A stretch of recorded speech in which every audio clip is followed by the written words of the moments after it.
এদিকে সকাল থেকেই বইমেলায় আসছেন বইপ্রেমীরা, ঘুরছেন, গল্প করছেন, পাশাপাশি চলছে বই বাছাইয়ের চেষ্টা। এছাড়া সবচেয়ে বড় আকর্ষণ রয়েছে শিশু প্রহরের মিলন মেলা। আজকের বইমেলা ও শিশু প্রহরের বিস্তারিত জানাতে আমরা যুক্ত হব সহকর্মী রাব্বি আল রাহিদের সাথে। রাব্বি, শিশু প্রহরে আজ কি কি আয়োজন রয়েছে এবং শিশুদের আনাগোনা কেমন দেখছেন জানাবেন। বন্ধুরা, তোমরা কি গল্প শুনতে চাও? স্বর্ণা, দেখছেন যে এই মুহূর্তে আমি রয়েছি বইমেলায়, বিশেষ করে সোহার্দি উদ্যানের এই পার্টে যে বইমেলাটি হচ্ছে সেখানে, এবং এই জায়গাটিতে শিশু প্রহরের আয়োজন চলছে। এবং এই শিশু প্রহরের এই মুহূর্তে কাকতারুয়া যে পাপেট শোটি হচ্ছে সেই পাপেট শোতে আছি। কিছুক্ষণ আগে আপনি দেখছেন যে কিছুক্ষণ আগে এখানে পাপেট শোর একটি আয়োজন অলরেডি শেষ হয়ে গেছে, এবং এই মুহূর্তে যে আয়োজনটি হচ্ছে সেটি হলো গল্পকথনের একটি আয়োজন। এবং সেই গল্পকথনের এই আয়োজনটিতে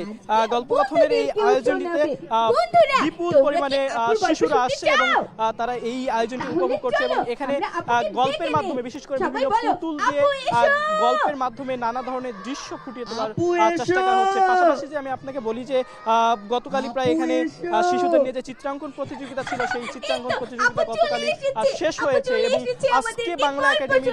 আজকে বাংলা একাডেমির পার্টে যে শিশু প্রহরটি চলছে এবং সেখানে সঙ্গীত অনুষ্ঠান রয়েছে, এবং সেই সঙ্গীত অনুষ্ঠানের যে প্রতিযোগিতা সেটি ওখানে রয়েছে। এবং এই মুহূর্তে বাংলা একাডেমির যে পরিস্থিতি সেটি যদি আপনাকে বলি যে বাংলা একাডেমি এই মুহূর্তে জমে উঠেছে। এবং বিশেষ করে যেহেতু আজকে শনিবার দিন, ছুটির দিন, এই জন্য অনেকেই পরিবার নিয়ে, অনেকেই বন্ধুদের নিয়ে এই বইমেলাতে এসেছে। এবং এই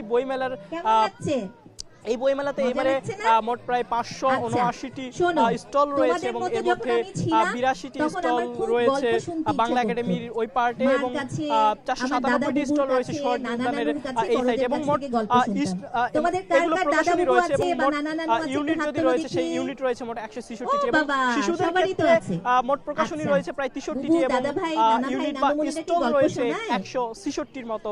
এবং এই ছিল আজকে শিশু প্রহরের সর্বশেষ পরিস্থিতি। আচ্ছা, তাহলে ওই বুবু, দাদা ভাই, নানা ভাই, নানুমনির কাছে কিন্তু গল্পের